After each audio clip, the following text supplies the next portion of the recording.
አብርሃም ያው ልጄንም ማየት አልቻልኩም።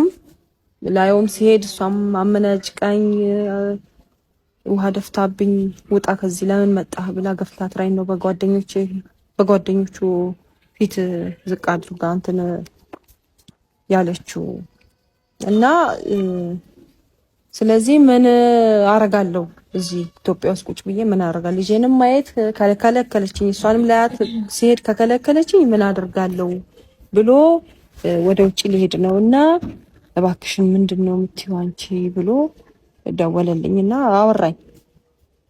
እና እስቲ ያው የሷንም ያንቺንም ጉዳት እነሱም መረዳት ስላለባቸው በተለይ እሱ ላይ በጣም ነው አሁን ተቆጥቻው የነበረው።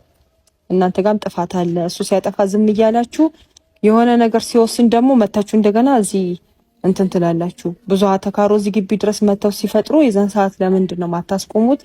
የዛን ሰዓት ለምንድን ነው ማታስተካክሉት? ለምንድን ነው የማትመክሩት?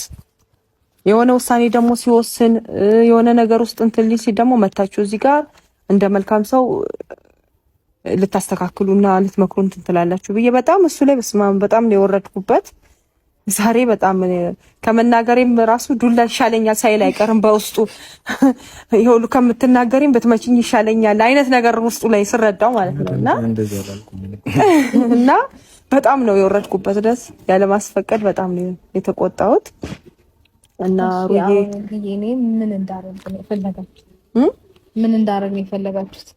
በእርግጥ አንቺ ያልተጎዳሽም አልልም። ሴት ልጅ ነሽ፣ ብዙ ጊዜ ተጎድተሻል። ከአንዴም ሁለቴ ሶስቴ እኔ እንጃ በቁጥር በቁጥረው ብዙ ነው። እኔ ስገስጽሽ ተመለሽ እባክሽ እህቴ ስልሽ ስመክርሽ ወዲያው ደግሞ በቀናነትሽ ብለሽ እኔንም ላለማስከፋት እኔንም በማክበር ብዙ ጊዜ ተመልሰሻል። ብትጎጅም ጉዳትሽንም እየነገርሽኝ ይሁን አንድ ቀን ይስተካከላል እያልኩሽም እሺ እያልሽ ለኔ እያልሽ እኔን እያከበርሽኝ እየሰማሽኝ ከብዙ ነገሮች እንትን ብለሻል። ወደ ቀድሞ ትዳርሽ ወደ ቀድሞ ፍቅርሽ ራሱ ተመልሰሽ እያለ እንደገና ጥፋት ያጠፋል። ብዙ ጥፋቶችን ያጠፋል። አሁንም ብዙ ጥፋቶችን አጥፍቷል። አሁንም ውስጥሽ አልተጎዳም አይደለም፣ በጣም ተጎድተሻል።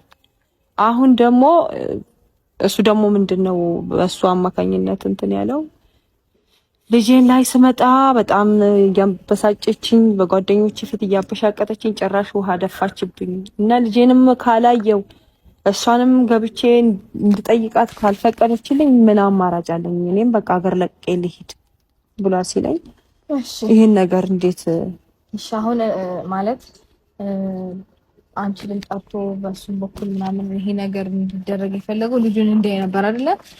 ባለፈው እኮ ትናንትና ይሄን ነገር ከማውራታችን በፊት እና ዛሬም ይሄው ከመድገማችን በፊት እኔ ችግር የለውም ብዬ ነበር አይደለ? ብያለሁ አላልኩም? ነገር ግን እሱ ሌላ ፕሮሰስ ውስጥ ከገባና ከጀመረ በኋላ እምቢ ብላኛለች፣ እንደዚህ ሆኗል፣ እንዲህ ወጥቷል፣ እንዲህ ወርዷል ቢለኝ እኔ ምንም ላደርግ አልችልም። ሲቀጥል ደግሞ አሁን እሱ ፕሮሰስ ጀምሯል ካልከኝ ምን እንድፈጥር ነው እኔን እንደዚህ የምታደርገው? ማለት እዩ ምን እንዳደርግ ነው? በቃ አሁን ምን መሰለሽ፣ እሺ ልጁን አየ እንዴ? ሲጀመር ፕሮሰስ የጀመረ ሰው ምን አያ ላይ ምን ይጠቅማል? ይመለሳል። ልጁን ብሎ አይደለም ለምን ውጭ ሀገር አይደለም ለምን የፈለገበት አይሄድም? ይመለሳል። አንደኛ የሚፈልገው የራሱን አምሳያ ማየት ይፈልጋል። ገብቶሻል? አንቺን እኮ ሩታ ለምን እኔ እህትሽ